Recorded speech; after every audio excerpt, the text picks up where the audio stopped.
Hi friends, ఎట్లా ఉన్నారు అందరూ? ఇవాళ నాకు ఒక డ్రీమ్ వచ్చింది. సో అలా వస్తే ఏం జరిగిద్ది అనేది మీరు చెప్పండి కొంచెం కామెంట్లో. ఇవాళ నాకు వచ్చిన కళ ఏంటంటే, నేను మా చెల్లి ఒక ఒక ఊరికి వెళ్ళాలి. అదొక పల్లెటూరు.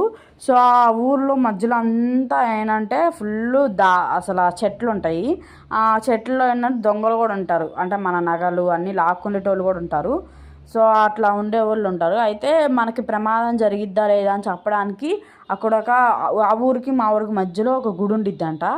ఆ గుడిలో వెళ్తేనే ఆ ఊరికి వెళ్ళగలం, లేదంటే గుడిలో వెళ్ళలేకపోతే ఆ ఊరికి వెళ్ళలేము. సో నేను పీరియడ్స్లో ఉన్నాను అంటే నేను ఇలా డేట్లో ఉన్నాను, ఫస్ట్ డే.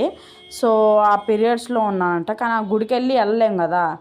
సో ఎట్లా అనేసి అయినా సరే వెళ్ళాను. గుళ్ళోకి వెళ్దాం అనుకుంటే అమ్మవారు నన్ను వెళ్ళనీయట్లేదు. ఆ రంధ్రం ఉంటుంది ఇప్పుడు, ఆ రంధ్రం నుంచి వెళ్ళాలి. నెక్స్ట్ వీడియో కంటిన్యూ చేద్దాము.